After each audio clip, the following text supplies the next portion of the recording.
Minister, the local improvement scheme is particularly important for our rural communities and all our rural parishes throughout the country. Oftentimes there's a misconception in regard to who the local improvement scheme benefits. In many instances, it's not maybe just 2 family homes. There can be up to a dozen family homes sited along such laneways, roads. Unfortunately, the Taoiseach, as Minister for Transport, abolished the funding stream for the local improvement scheme while he held that office.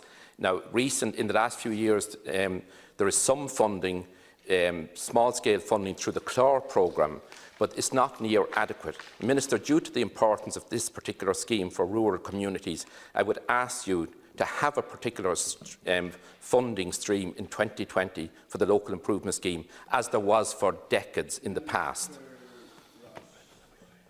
Yeah, the Taoiseach took a decision which was forced upon him by financial circumstances, which he didn't want to take. Absolutely no doubt about that. And you'd be aware of the fact that those local schemes are now back in existence. Local improvement schemes are back in existence.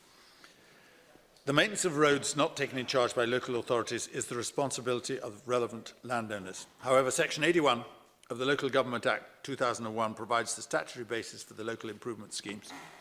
Under that scheme, funding can be provided by the Minister for Transport to local authorities for the construction and improvement of non-public roads, that is, roads not taken in charge by local authorities, which meet the very specific criteria set out in the Act.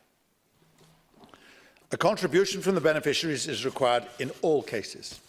Section 81 of the Local Government Act 2001 states that assistance by a road authority under the LIS is conditional on a financial contribution by the relevant parties. Section 81 of the 2001 Local Government Act also provides that after consultation with the Minister for Transport and with the consent of the Minister for Finance, another minister may make a grant to a road authority in relation to non-public roads in accordance with the scheme made by that other minister. Therefore, state assistance can be provided under the statutory local improvement scheme, and up to 2012 my department did provide ring-fence funding for this scheme. However, due to the major cutbacks in roads funding arising from the financial crisis, it was necessary for the department to stop providing dedicated funding for LIS in 2012, and there was no funding for LIS in that year. After that, from 2013 to 2017, while there was no separate allocation for the local improvement scheme, local authorities could use a proportion of their discretionary grant for the LIS scheme if they chose to do so. The allowable proportion of discretionary grant was 7% in 2013 and was increased to 15% from 2014 onwards. The reason this approach was taken was that it was considered that councils were best placed to decide whether to concentrate the limited grant funding available on public roads or to operate a local improvement scheme for non-public roads. In September 2017, my colleague, the Minister for Rural and Community Development, reintroduced dedicated funding for the local improvement scheme and is continuing to fund the scheme. In light of the significant funding being put into LIS by that department and the pressing need to direct resources into maintaining and renewing public roads, it was decided that the option of allocating a proportion of the discretionary grant to LIS would no longer apply from 2018. I'm open to discussions with Deputy Ring on this. Minister, I would very much like if the ring-fence funding could be allocated to each local authority. You talk about the council's being in a position to use the discretionary funding. We know the non-national road budget has been cut back over the years, and the county road network, the region road network, takes priority, and that's understandable. Minister, if we are talking about rural regeneration, we're talking about encouraging people to live in rural communities. One of the basic requirements is that people have a road to their home up to an adequate standard. We are now depriving people of the opportunity to build new homes on sites that can be given to them by parents or by siblings. It's a great investment in rural communities. Minister, I would appeal to you to reintroduce that ring-fence funding that was available through bad financial times and through better financial times through the decades.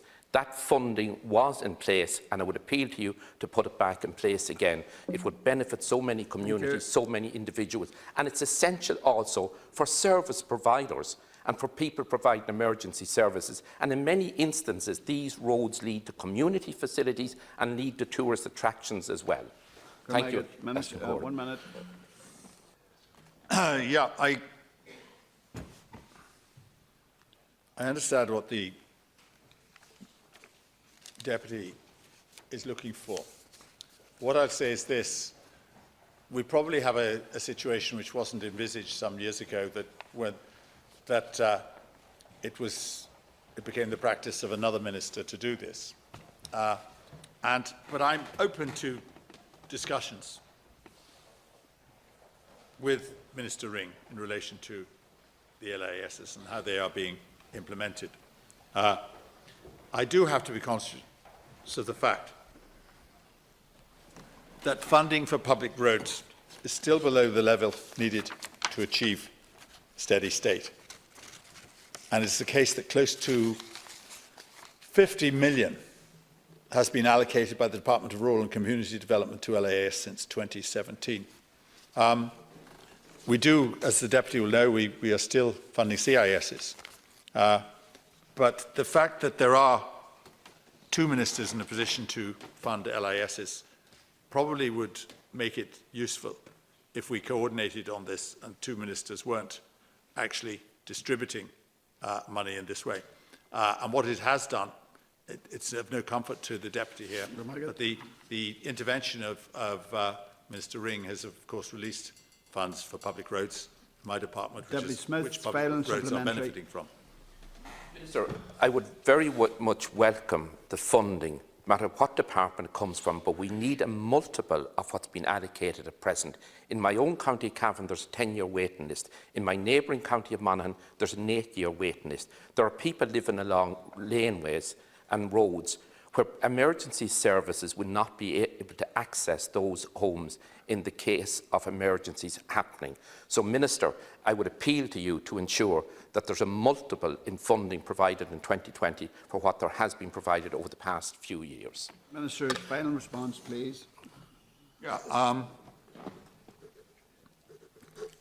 they haven't gone away. You know, in fact, they've been revived. Since 2017, the Department of Rural and Community Development has amounted quite a lot of funds to LIS. I'll just read them out to you. In 2017, it was 17,539,000. In 2018, it was 20,800,000. In 2019, so far, it's 10 million. That's 48 million. So that's a fairly substantial amounts are being, and the 2019 isn't even over yet. So that is very substantial amounts are being given to LIS. I think what the Deputy is saying is not enough, and he doesn't care from which department it comes.